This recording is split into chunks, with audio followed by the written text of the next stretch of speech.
The shit I had planned for them, he fucked his own self up for that one. I'd done so much to fight for him, it was like, what more can I do? So I just felt like I can't be arguing. I don't care how many records you sell. I was more bothered when Beans chose to go with Jay. That one hurt. Because I'd done a lot and prepared. I chose State Property over Rockware. And I wanted to just roll out with State Property. But it almost like he tricked Beans to shelf him, and he fucked his life up to me doing that. But I had him, you know what I mean? Like, that was my new Jay.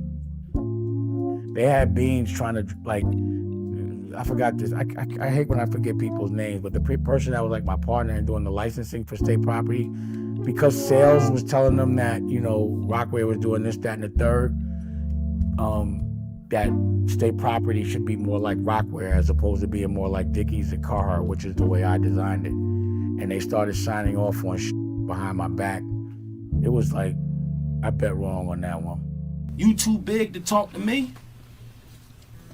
You ate my mom oxtails, nigga. Guns and straps, I rap about, I brought them out. I lay these niggas flat and let the devil sort them out.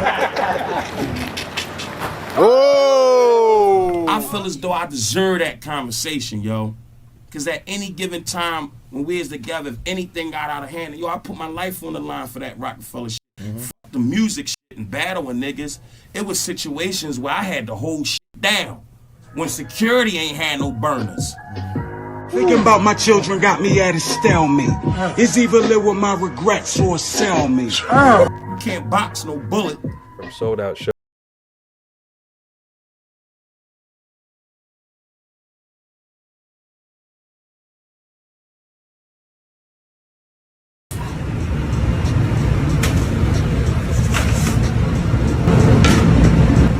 Forget about it.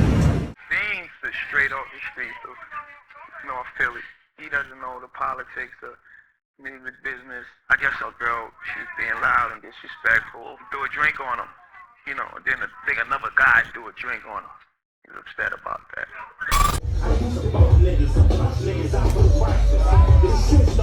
He said Beanie Sigel stole on you 2 times.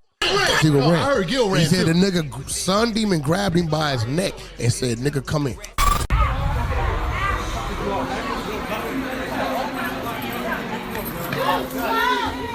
Wasn't nothing straight up stood up in front of me. Let's keep it 100. The people who got the full tape, show it. You frontline, it's me and 3 niggas that's probably no bigger than 5'2". You got a 6'4", 300-something pound nigga who frontlining for this dude. Young boy. In his prime.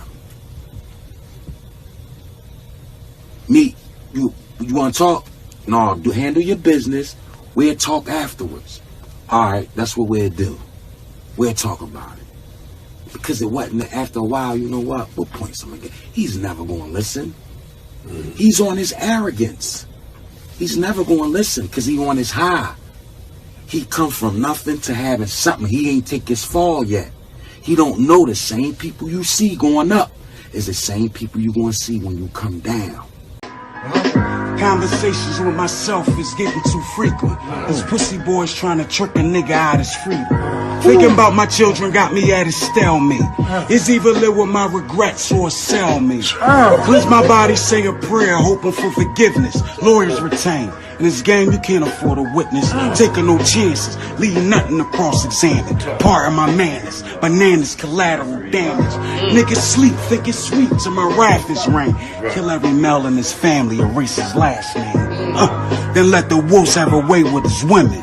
The pleasure of revenge with a wonderful feeling. Kick back from the morgue like I'm employed with them. Rubbing with them shoulders, boys that enjoy killing. Guns and straps, I rap about, I brought them out. I lay these niggas flat and let the devil sort them out. The audio you're about to hear pulls you straight into the moment Jay-Z made a life-changing decision for someone he considered family. He refused to open a cell door, choosing not to take full responsibility for the man he once considered family. At first glance, it sounds simple, a clear case of right and wrong. But in reality, it's far more complicated. I'm talking about me sitting here like this, shackled, And I'm in a hole, so I'm woofing. I'm looking crazy. And I'm looking at him. And they asked him, they said, if I release him, she said, today, would you be responsible, for his whereabouts? And he said no. And the whole courtroom went crazy. Dame snapping, Big snapping, niggas looking like, what? And she said, so Mr. Carter, she was like, all these good things that you're saying about Mr. Sigel, and you're not willing to be. And he said no. And it took everything in me not to, like I wanted to cry. Sometimes things aren't what they seem, but then again, maybe they are. I'm looking from the back, I'm like, wait a minute. I see him leap over this wall. I'm like, where's this guy going? You know what I'm saying? Please don't do that. In this video, we take a look at how one man's climb to the top placed another man's fate in his hands, and how this would completely change the life of Beanie Sigel by filling both his dreams and his nightmares. The first day I met Jay, and I rapped and everything went down. He just was like, now that I know him, Jay the coolest nigga in the world. Like, his poker faces, everything. So I ain't know how he was taking me. I just know I burnt everybody that was in that room. And it kind of turned into a Philly, New York thing. Most Wanted was holding they own in that joint. But then the one artist, he said some slick Philly line about some cheesesteak shit. And after he said that, I was like, but it wasn't my meeting, so it wasn't my place. But then Jay was like, anybody else going around? I said, yeah, I got something. And I seen was my manager at the time, Sadiq. He had tapped, I think, Biggs. He was like, it's the one I was telling you about. So he was like, yo, let me hear something. And Jay and Too Short was in the studio. We came to the studio session and they was recording It Was All Good a week ago. Mm-hmm. I was hyped just to meet Too Short because, I'm young, 20-something years old, listening to Too Short play a pimp, and everything about him, I saw it firsthand. Short might have had on a pinstripe. I think it was cream and burgundy suit on. He had the gold Prezi flooded with the burgundy face, burgundy Crocs. I'm like, damn. I don't see how this side of you can beat the vote. It was all good just a week ago. So I was cool with just meeting niggas. So I'm rapping for Jay, and Jay sitting there like, after I rap, he asked anybody else, they rap, ain't nobody rapping. I was like, yo, put that beat on, y'all just was rapping too. And he was like, oh, you got more? I was like, put that joint on. I just probably went off for like 10, 15, 20 minutes straight. Back then it was the World of Worlds. That joint stopped. It was like, wasn't no more tape. They had to rewind it. Funny what? 7 days can change. A stand up. Jay got up, walked out the room. He came back in.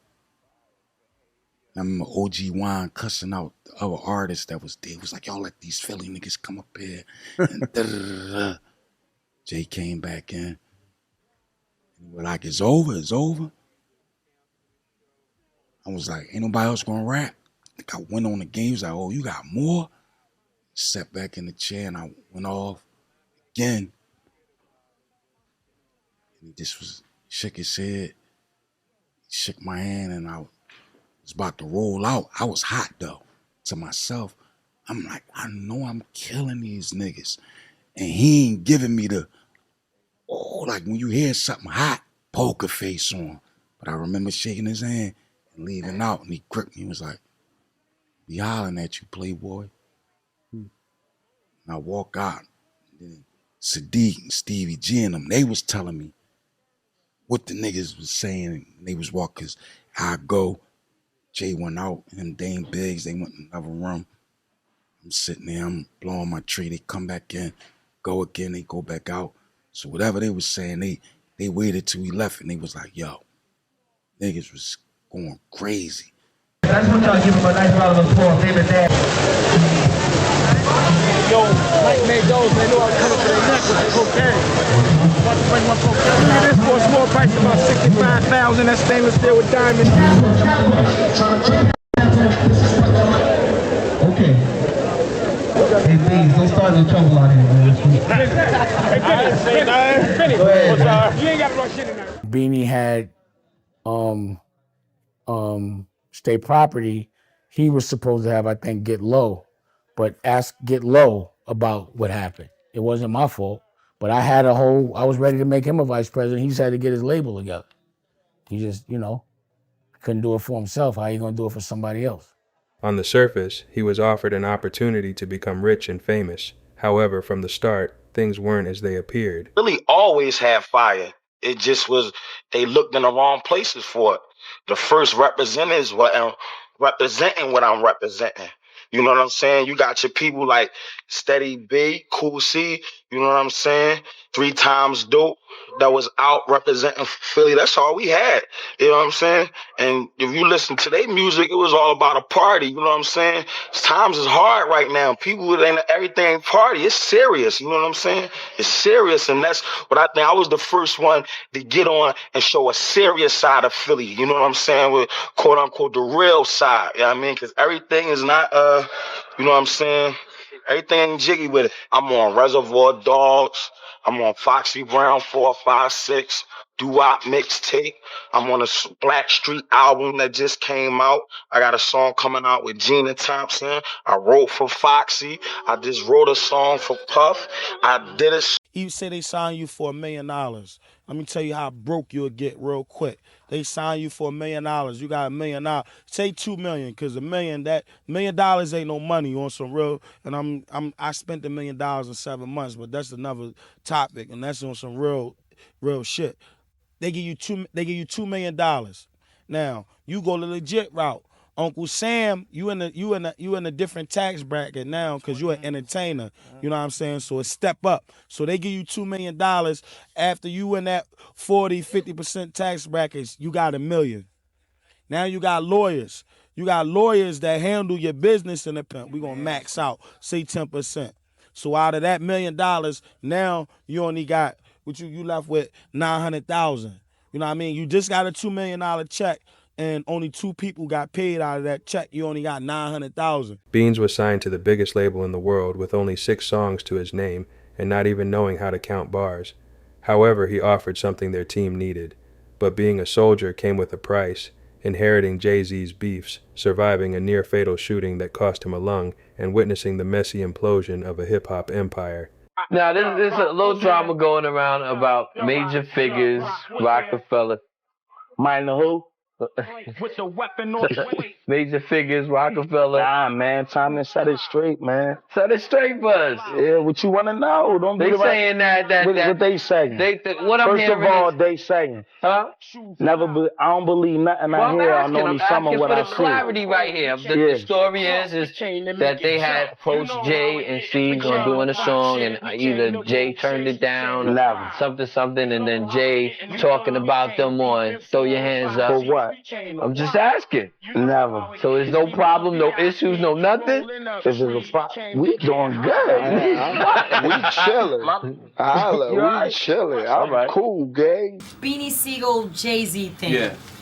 Are you going at Jay-Z? I'm asking what other people are asking. Are you going at Jay-Z through Beanie? Well, they always make these diabolical schemes from 50's perspective. You know, I Beanie came by. Like, I had previously spoke to Beanie while he was actually locked up. He did like 1 year and a day in the same federal penitentiary my uncle was in. So my uncle been down 16 years. So I stopped by to see him because I get him out of the jail. I free him.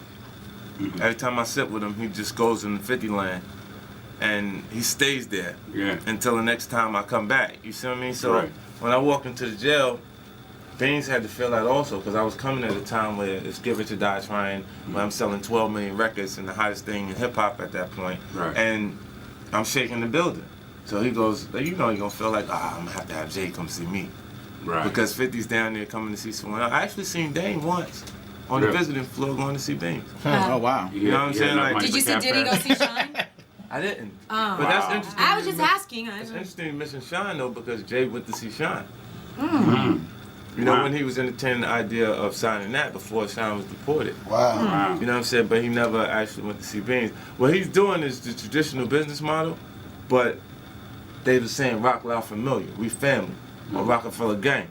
Right. You see what I'm saying? I So got you. they riding with him like this is my homie when he's doing the traditional business. Straight like business, Jimmy not don't family. say that this is the Interscope family. This is Right. Interscope gang. But wouldn't you do it the same way, though, man? I mean, if you felt like there wasn't any marketing money, I mean, if there's any money for a particular artist that might be locked up. I mean, obviously, Suge Knight did that thing with Pac, you know, and that's like the business model that everybody kind of looking at. Shine may be able to develop into something really big when he gets out. Yeah. But, you know, after you see that there is no useful way of making money off an individual, would you take that business approach? But look, that was after he went away for 10 years. Y'all. Okay. That was a bigger risk. Okay. Beans, 1 year, you don't just forget how to rap anymore. Right. You know what I'm saying? So I was like, yo, I'll take that. However, And the bring it rap over. game changes every year. Yeah. And then all of a sudden you got Soulja Boy, you know, and it's like, boom, you're sitting there going, oh, what the hell? And what Soulja Boy does is an artist that's self-made. Right. Produces his own record, writes his own verse, and puts it up on the internet and develops his own dance to it. And the kids they go do it. crazy for it. All right, we're hanging out with 50. We'll be hanging out with 50 all morning long. Give us a call. So you were about to sign Beanie. You wanted to sign Beanie. Yeah. At the And time. Jay wouldn't release him. But the same thing that happened with Mace. The weekend show you want me to do while we're here? So you think so? Diddy supposedly really released him, but you think he really didn't release him? Like he showed up at that Atlanta station and made him sign I'm not papers. sure if he actually would do that. Right now, But if he's not using them, like I'm the like, Mace's value is different now yeah. than it was at that point. You see what I'm saying? If you saw Mace off on stage with 50 Cent on tour, and we on the world tour at that point, you I just gave him how much money? Right. You know, I'm not letting him go because he just did that, like, got that money from me and then didn't cooperate. But you think Jay Now he maybe over there. didn't let him go because he didn't want to let you have him? Maybe. I think that had factored into it. Because that would be an indication to people away from it. See, me doing Mobb Deep and MOP was me changing the perception of G-Unit Records from 50 and his homeboys to G-Unit being a better option for hip-hop artists in general. You know, so if he was actually losing things to that energy at that point, it would feel like he's going out of business and we're the new business to be in. I'll say, honestly, bro, and Beans, like, he'll respect this because, like, I love him, bro. Like, I'm Muslim. I took my shahada in his living room. Like, that's how close we are. We might not see each other all the time, but that's my brother for life. I say, from my perspective, is that he never really took the time to learn the business. Now, he was a great asset to the business. But as far as, like, I always had this thing in my mind where I felt like when Jay said he was going to get rid of Roc-A-Fella, he would have gave all the Philly. He loved them, bro. Like, I seen Jay show more favoritism to the Philly dudes than the Brooklyn dudes sometimes. You know what I mean? Through like Bleek guys. Hey, it felt that way though. It felt for real, like from a because- fan's perspective, it but felt I think like Jay was he really loved like the grittiness of their rap style and how real it was in their perspective. But think about it. Everyone, I mean, Young Guns dropped out. You know, Freeway dropped out. Like you know, there's. So I just think that Beans, and then I don't want to just say he didn't learn it. I feel like he didn't have. I can't say he didn't have the right personnel because it's people that I know that was around him. But I was a kid at that time. I can't speak for how they was handling business because when I wasn't supposed to be in the room, I walk out. Right. Still to this day, bro. If I came into your studio and you was having a conversation, I wouldn't even walk in the room. Right. I know, like if you give me if it's permissible for me to be there, I'll be there. But I stay in my place. So a lot of shit that was going on when certain conversations is being had, I walk out. This is what I be saying about the streets, man. It's like you love the streets when you growing up. Well, when you young and like if you live in that life, but once you get older, but I guarantee everybody, and I got homies that like did 15 years in prison, biggest gangster in the jail, biggest gangster in the street, and they like, man, I'm not doing no, like, I made a mistake. You know what I mean? I can't change it, but that shit is a mistake, bro. And the marketing aspect of music that involves the streets is it looks cool.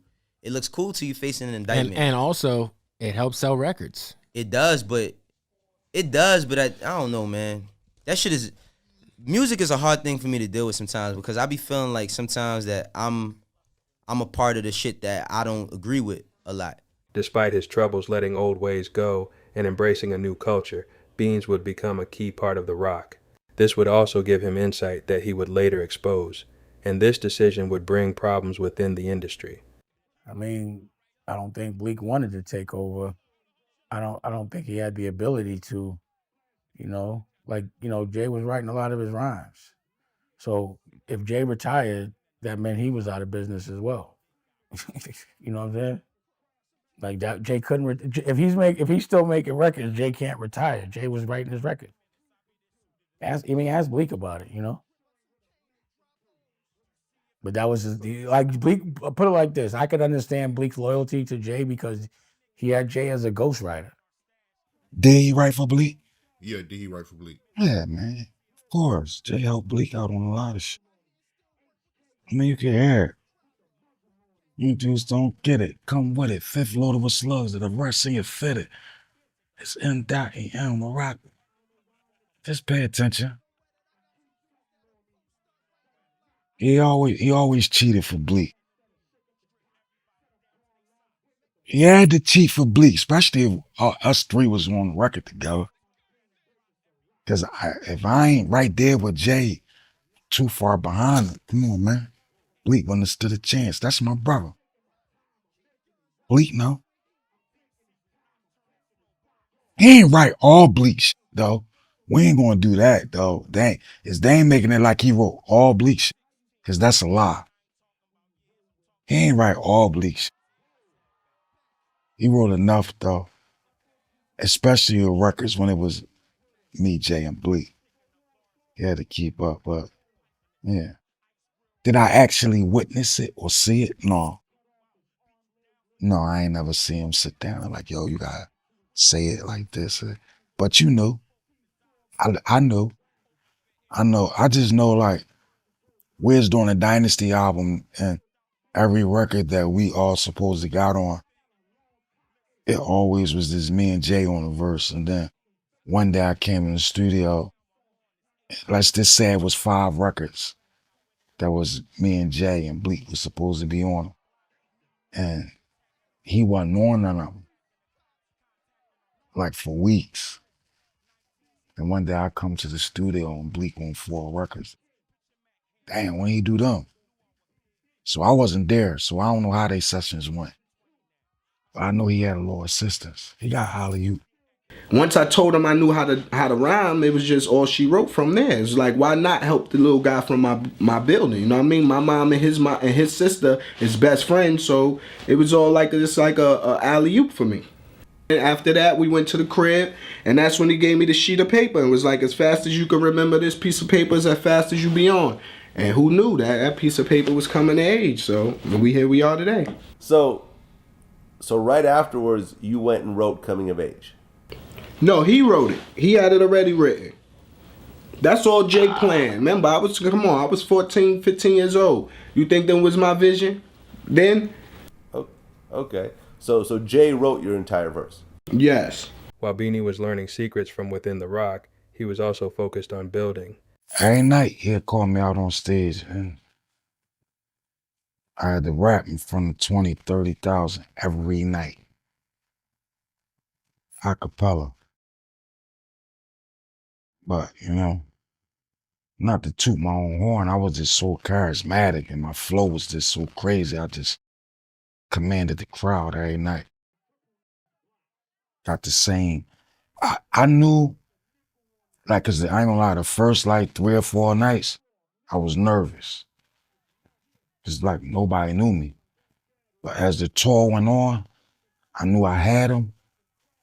When I looked to the side one day and I seen DMX, Method Man, Red Man, like the artists that was performing on tour, they was standing on the side of the stage and they was watching me. They came out on the side of the stage to see me, do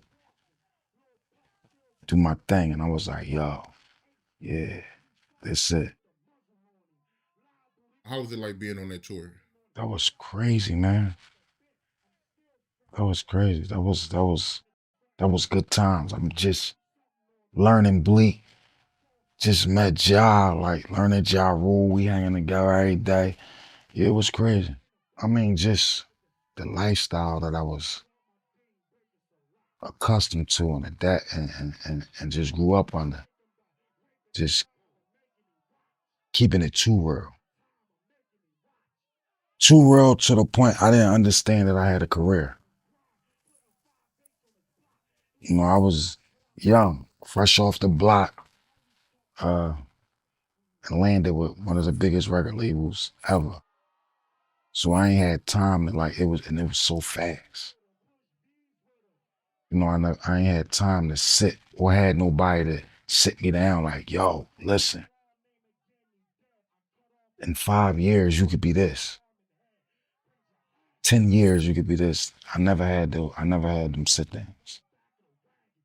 I was just me. Yeah, keeping it real goes too long. Too real. A lot of these rappers, they talk about it. You know, they might even rap about it. They might even mimic it later on in their career, but yeah, that was me for real. Because there wasn't no cameras around. So that's something I don't even glorify that stuff. You got to ask other people that was around. Talk to them about me, and they'll let you know. I don't like doing that. But you do feel like that affected your career. Hell yeah. I didn't know, like I said, I didn't know I had a career. It was a lick. Me coming from the corner and landing Roc-A-Fella records and I'm rapping and man, that was a lick. That wasn't nothing that I sorted out. It just happened for me.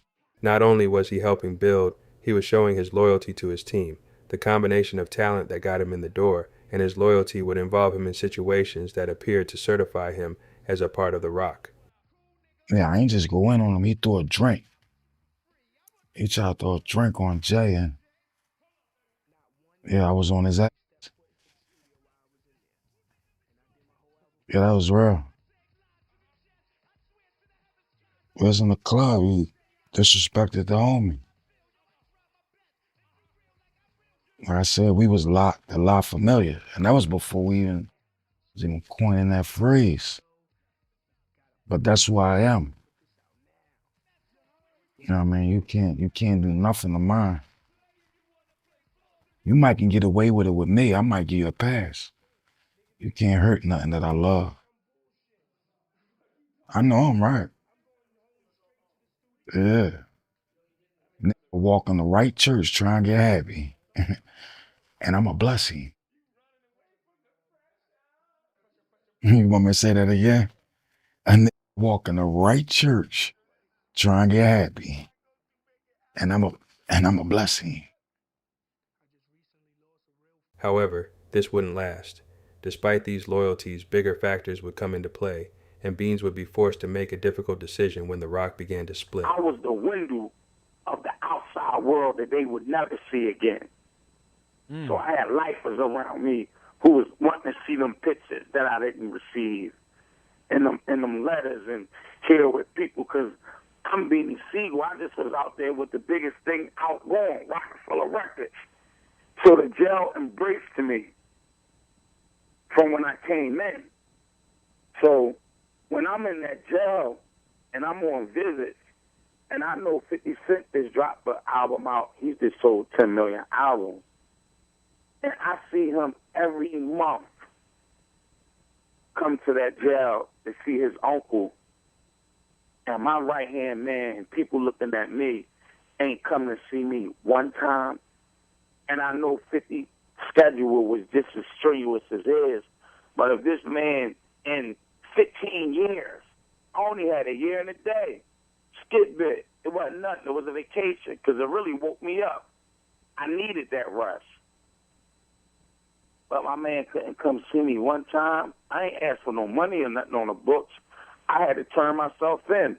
So I already put $10,000 on my books before I even went to jail. See, Beans, I can understand why you mad, because it wasn't like it was just business with you and Jay. Y'all was really a family. Like people on the street thought The Roc was really a family. To understand, me and Jay wouldn't speak forever. Like, I could never get Jay on the phone to talk to him. If anybody would have ever said anything sideways about Jay, I was on him from the gate, because that was my man. So I'm from the street, so I'm riding with the same mentality. Like, you can't sit in front of my face and tell me, no, Mac, you thorough, but your man a nut, and I'm going to get at him. When I go back to my man to talk to him, I'm going to let him know what the dude said, but he also going to know what I did to rectify that situation in his absence. Without him having to tell me to do nothing. Let me ask you another question, Beans. You said on the record that you know, you was a fly on the wall, and you can say some things that have Beyonce looking at Jay-Z funny. Like what you mean by that? That's not to be said, because like I said, I still got love for the brother, and I like I said, when you love a person and got love for him, it just don't go away no more. But it's just like, it got these feelings I got in me gotta come out, because I can't talk to Jay on the phone. I can't have that conversation with him on the phone, because I can't get him on the phone. You gotta go through 4 or 5 people to talk to Jay. What about Bleek? You said F Bleek on the record too. I mean, because Bleek could tell me he loved me in my face, but I see interviews on the internet where he like saying yeah, I'm the big home, I'm the little homie. Me and Jay don't talk about money. That's why I'm still around. And that's why, like, yeah, them niggas ain't around no more. I'm still here. So I know it's things that's being said. Like I told you, 85% of communication nonverbal. Yeah. I can read a person's body language and see their handshake, they match, and they smile. When I say that stuff in my music, I'm hoarse because I've been up all night and I catch this flight, so excuse my voice. But when I say these things in my music, I mean that. Like, your handshake ain't match your smile. I'm come from where you got to pick that stuff like that up. Because there's even players get played on. I come from where it's wolves at in the street, and they play on the weak. Honestly, I ain't feel that shit, man. We was winning, man. Charlie Sheen, nigga. Winning. So I didn't, honestly, I didn't feel it. We was just all, I was on tour with Jay, me and Neve, we was on tour, Freeway, everybody. Anybody that had records out was on tour. We were always traveling, going tour with Hov, even if we was getting paid, regardless of if we getting paid for him or if we not. I was gonna say, Beanie had came out and said some stuff about like what you guys are taking home and. Right. That was nonsense, man. Okay. Don't nobody know what we was taking home but us. Right. You understand what I'm saying? Right. It wasn't the highest number, but it wasn't what they was putting out there. And even if it was, we had the biggest record on the label at the time, so we was still doing our thing, making our own money outside of Jay tours. You understand what I'm saying? It was plenty dates that we left Jay, didn't make a Jay-Z show because we had to go get our own money. And they respected it, you know what I mean? Yeah. Shit, around that time, I'm talking about, it was on tour where them niggas had to stay on the road when it was a layover day, and we going to go do 106 in Park, and guess who coming with us, taking us on the G4? Big homie, you know what I mean? So, you know, niggas was living, man. I ain't worrying about this shit. So you didn't really feel anything, even when even when Cam and Diplomats came over there, everything was still all. Everything was still good. Yeah, because you guys did the movies, we shooting state property movies, the niggas in the movies. Dame Dash had that album. We had the Champions. Yeah, we had the Champions. Cameron and Jewels was on our album, on our first album. Cameron was on Look in Your Eyes. Jewels was on Rich Girl. Jim was like directing videos. Jim was directing video. Jim directed the criminal background shit. All that footage was recently coming out. Choke No Joke. Shout out to Choke No Joke, man. Yeah. He's releasing that shit, you know what I'm saying? As he should. The people want to see it. Yeah. People want to see it. Was there a plan for that footage, like originally? Nah, man. He just had it. He just had it, and it's good. I just spoke to Choke about a week ago. And he told me some good news. He said he got the other footage that we had as well. He said he spoke with Dame, they had a good conversation. Oh, that's cool. Get him all the footage. That's cool. So he'll be able to run this series, you know, for the next few years or however much footage he got to hold him over. Right. But it's a good look for all of us. Anybody that was in that footage, anybody that was in the group at the time, they better prosper off of this. They better make some moves, because I know I am. You know what I mean? Definitely. So was it more like a phone call, or did you have to see it in the news too, like that it's the end, or it was? Well, when it was the end, at first, the very end, it wasn't the end for us. Right. Because when Jay left the shit, he told us, y'all a big part of my decision. I want y'all to come over. We was on tour. Pulled us to the side, my nigga, in the back. Y'all a big part of my decision. Top of the year, when I take this president position, I want y'all to come over. You know, that's what we had to set it off and all that shit from Swiss. And Bleek had the It's Like That record. You know what I mean? But like my man said, I got this from home. He was just like, yo, cause he's like, we pulled us in the office on some real nigga shit once the records ain't do what it did. He was just like, yo, I define my losses, you know what I'm saying? He's like, I define my losses. He was like, you know, I relied on the machine. You know, I relied on the machine being, you know, Roc-A-Fella being Roc-A-Fella. We do 100,000 out the gate, it's off the name. And we don't know that right around that time, we was some of the first to experience that the game changed. You know what I'm saying? That was like, we was some of the first to take a hit. I don't like these hits that's going on today. Niggas taking hits like 10,000 and 20s and shit. Like, we did like 70 something the first week. Anything under 100,000 considered a hit, you know? First week, so we were some of the first to experience the shit. But Dame actually came and got me when I got out of prison. I was more bothered when Beans chose to go with Jay. That one hurt. I didn't want to make that choice between Jay or Dame. I just wanted to stay neutral. But it almost like he tricked Beans to shelf him and his life up to me. I don't feel like what. I'm here. James said he had a lot of plans. He had a lot, that he was going to do, but I never got those conversations. On top of troubles from within, he would also face legal troubles during this time, which would result in prison. Beans chose one side. However, the other would show up when he was hit what appeared to be the bottom. Only Action News was there this morning as rapper and Philadelphia native Beanie Sigel was brought in to face a Delaware County judge. Police say they arrested Sigel around 3:15 this morning. It happened during a traffic stop on I-95 South near Exit 9 in Tinicum Township, Delaware County. Police say they found drugs and a gun in the car. Police say Sigel and the driver of the car have been charged because the two are convicted felons and are not allowed to possess a firearm. Sigel, whose real name is Dwight Grant, is scheduled to report to prison. What happened with Beans was we had set up the clothing line.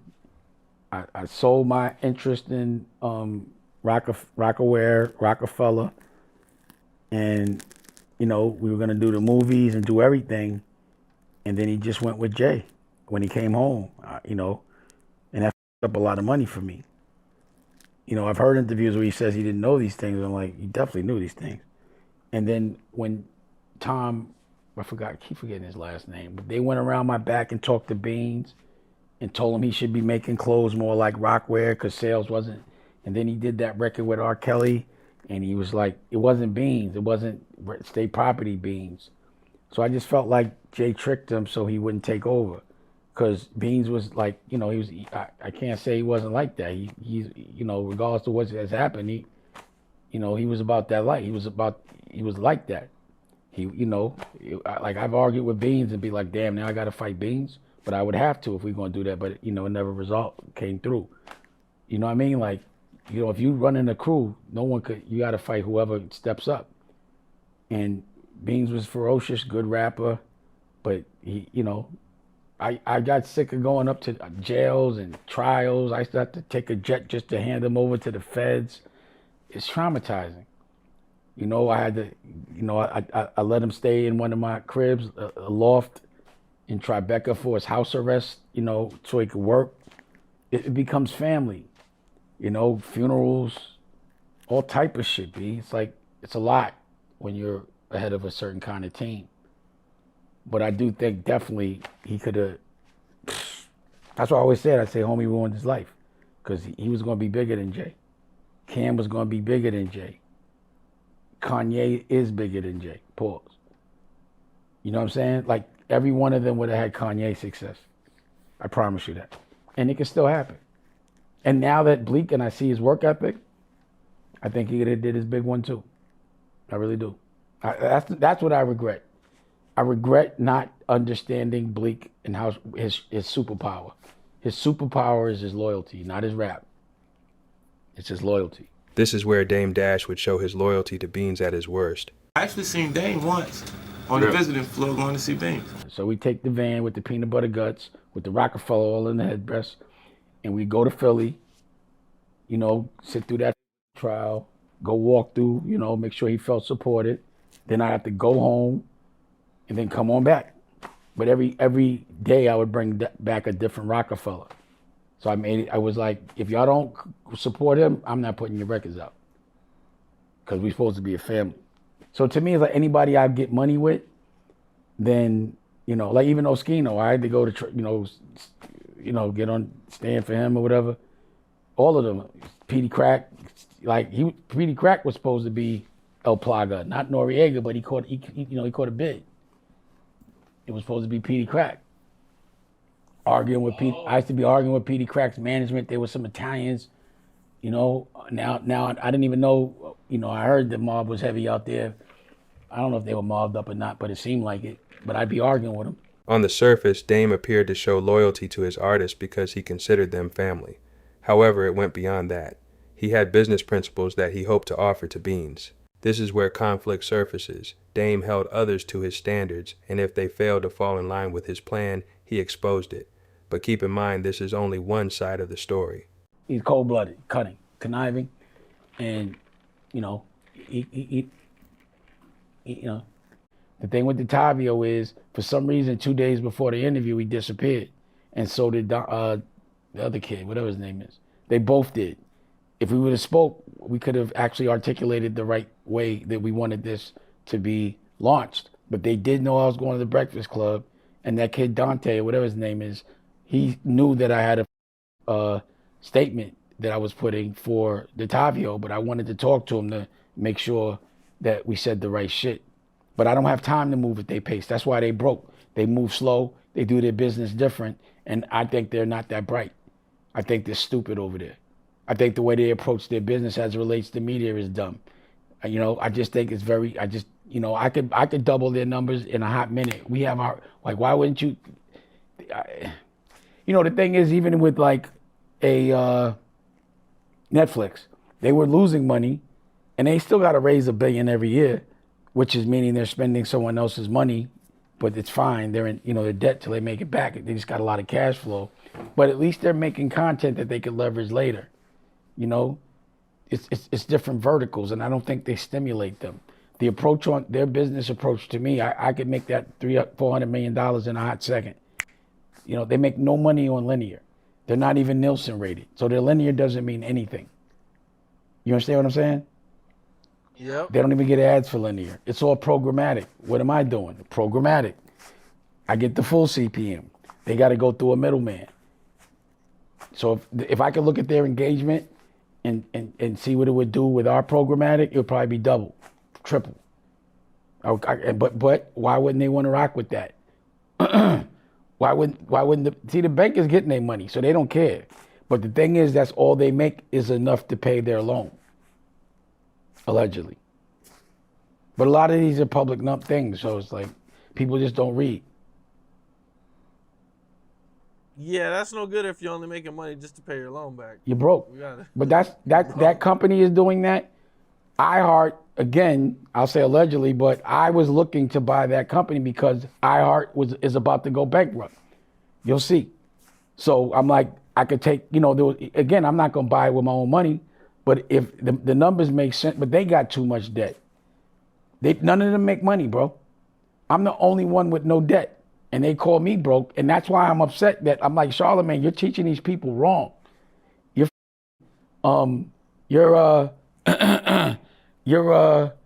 bankrupt shaming me, and you're teaching. That's the reason why black people don't file now. Who got more debt than black people? So when I go to file, the lady that's doing all the work is telling me no black people files, all white people. Black people be too ashamed, and it's the best thing for us when we need a little help. 50 filed, he filed 11 because he had too many assets. So his assets were worth more than the debt. So you can't file. I had no assets, so I could file. Or they're gonna liquidate everything. But again, those are all startups. So go ahead, liquidate them. Every company in my family office is a startup.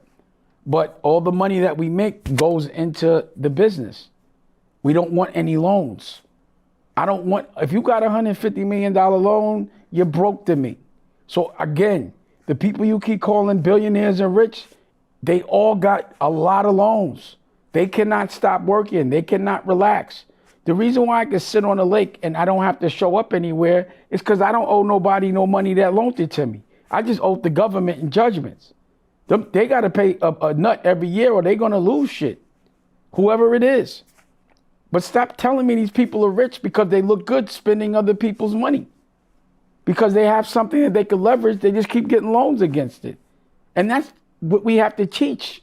I'm not saying it because I care about this dude or any one of these people you're saying billionaires. I just want y'all to learn so y'all don't get and be in these same positions and be old and jammed up and got to go tap dancing when you're like Sammy Davis Jr. when he like 89. Because you got to pay off a loan. You want, at some point, you got to want to, I've been loving relaxing. You know what I'm saying? When I get in the city, I'm right out this city. I want to get back on that lake. I love chilling with my family. I love having a healthy, regular relationship with the people I love. I love being able to get up and take my kid to school. I don't have to work off no debt. Everyone does. That's why they outside. When you see people touring all over and they just did, you know, it's like, yo, that shit looks tight. Yo, touring sucks. I don't care what nobody say, especially been doing that shit forever. That shit gets boring. You know? I hated that shit after a Hard Knock Life. I was like, I ain't going back on no tours. I can only speculate. What I do know is from conversations that me and Jay had, Dane started being famous. You know, the camera, he fell victim to the camera. You know, you're liable to say anything. You could be anybody. Or I think if Dame would have played the role as Kareem Burks did, Kareem and just played the background and just handled the business correctly, maybe Roc-A-Fella still would be, you know, the force that we was. And then, but on the second hand, I think Jay was growing. Mm-hmm. And in my eyes, at a certain point in time, I just think he felt, you know, it's time for me to go ahead and do my own thing. We made enough money together.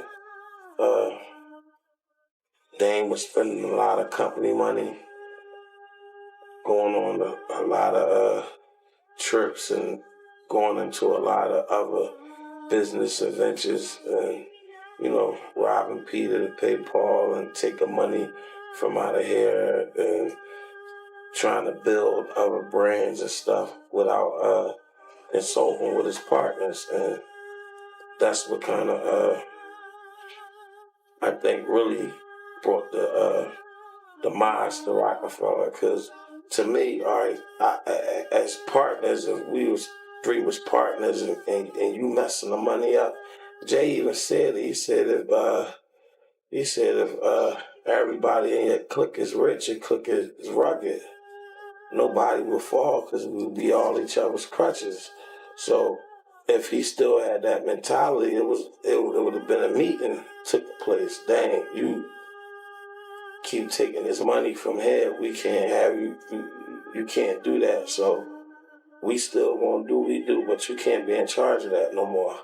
And put somebody in place of that position and do something to change that where he couldn't have access to just take company money and spend it on whatever he was doing with it. And I think that's what happened. The thing is, when my block is clicking, I let people put their work on my block, and our block was clicking.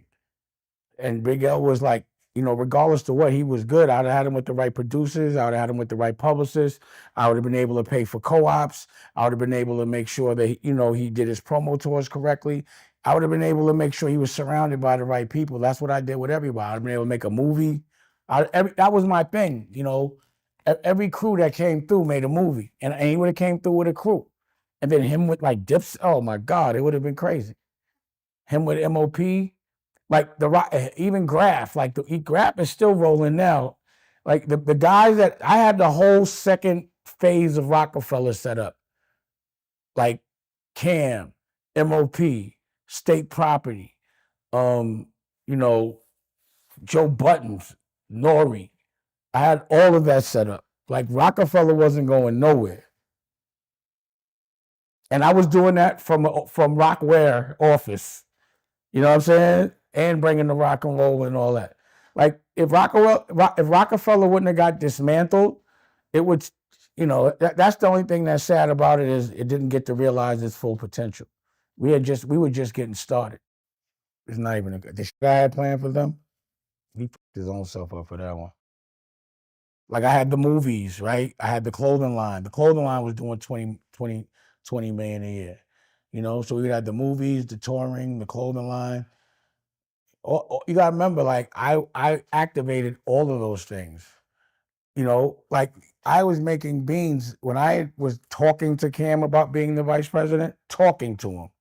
I was also talking to Beans. I was making both of them vice presidents because they had labels. I was the one that was strategically growing and planting seeds, to grow their businesses, whether they knew it or not. Whether they knew it was in their best interest or not, I was still doing it. So I made sure everybody had their own movie. Everybody had their own clothing line. Remember, Cam had a fragrance. He had Old Boy a fragrance. I did that back then. Yeah, I remember that. Could you imagine if that shit would have stayed, if they wouldn't have fucked that up? You know, nobody wants to listen to me ever. While this was the beginning of the end for The Roc, both Dame and Beans would feel the impact of this separation in completely different ways. I don't even think Jay was in the country because I remember calling Jay and telling him, like, yo, what the f is going on? But like I said, it's in the music, man. Can't go on this way. If you put puppies in the oven, do that make them biscuits? For hungry dogs in the kitchen, will they eat the kids? Yeah, it's all in the music, but yeah, that was a shock to me.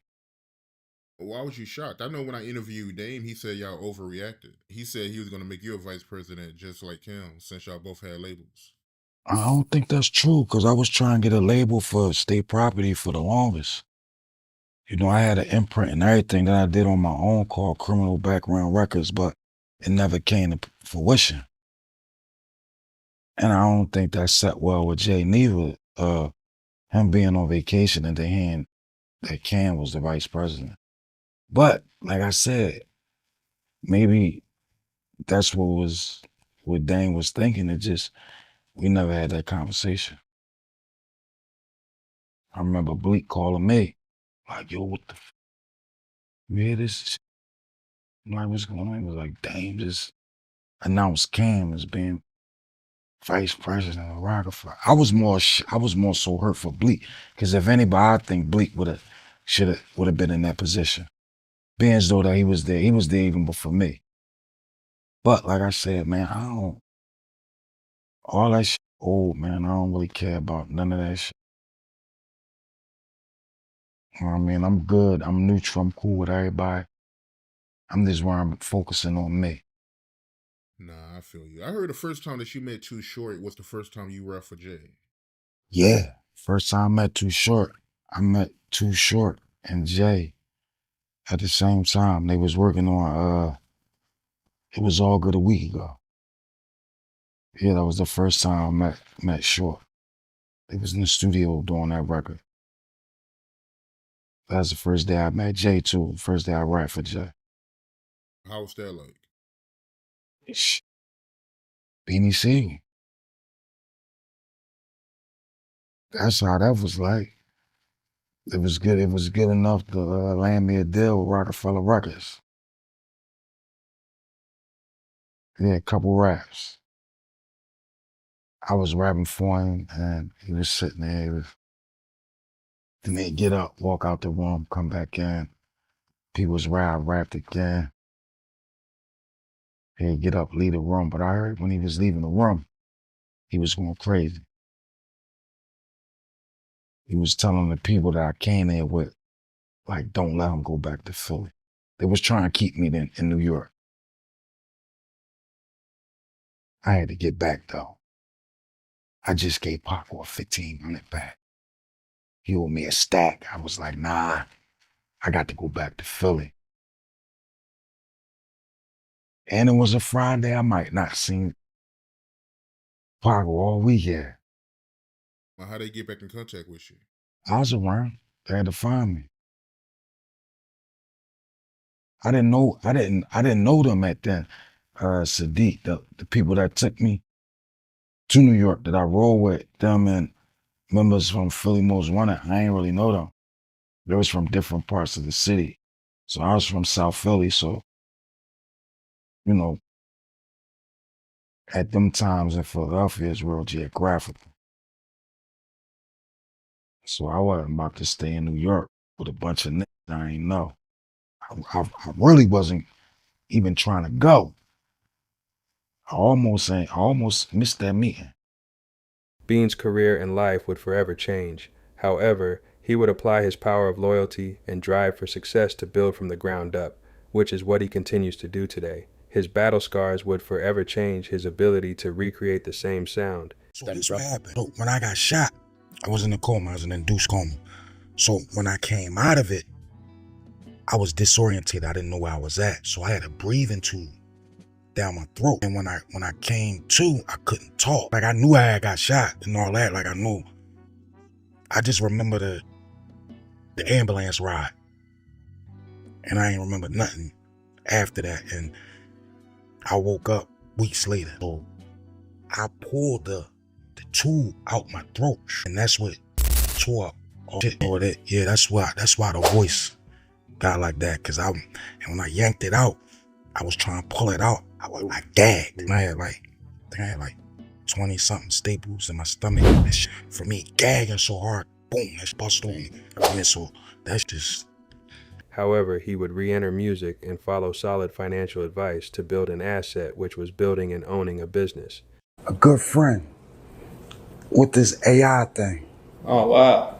Yeah, a lot of people frown on AI, but I think that's going to work out for me. Yeah, I had a colorful life, so I've been through things that hindered my. So you finna say the AI got you sounding like beans back then? Yeah, that's what you saying? Yeah. Okay. Real soon too. Okay. That's crazy. Yeah. The AI finna be a game changer, a life changer, right? Yeah, it's definitely for me. Like a lot of people that I've seen, they be frowning upon it. Like I'm like, oh, so how can I use that? So I was talking to somebody and they told me how you program the AI, you run the vocals through there. So y'all want that old, what they say, the old beans, because the pen's still there.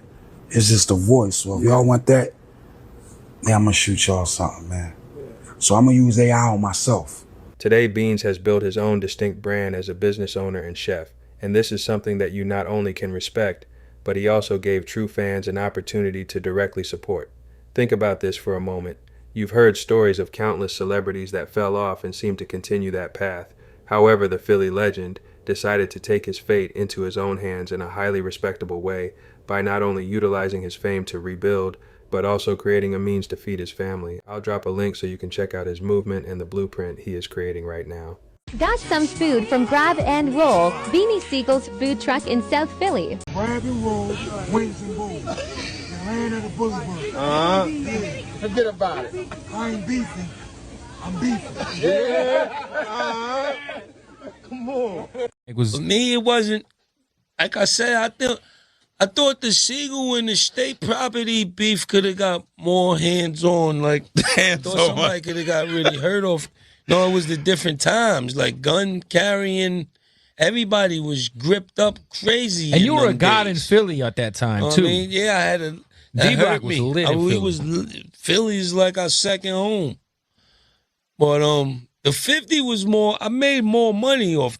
I made a lot of money off the 50 thing. Like, I mean, it was this when the times had changed. Was a different era. You know what I mean? Checkmate actually charted on billboards. You know what I mean? So that was a. He's like, yo, that was great. I was making a lot. I was going off tour off that. Then I went to see Jimmy. Jimmy made sure I was good. So I'm telling him, Jim, this is messing me up. Oh, Jay, don't worry about it.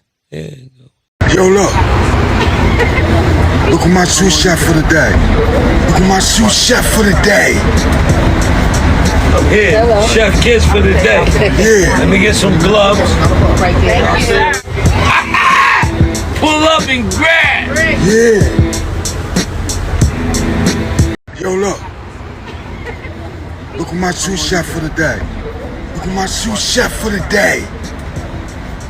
I'm here, Chef Kids for the day. Yeah. Let me get some gloves. Thank you. Pull up and grab. Yeah. Chef Boyard Beans. Beanie Crocker. Cook wings proper.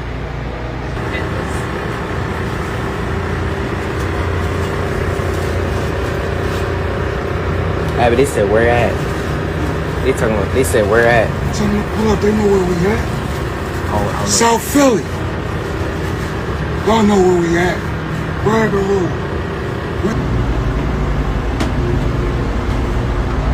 Yeah, that's what we do.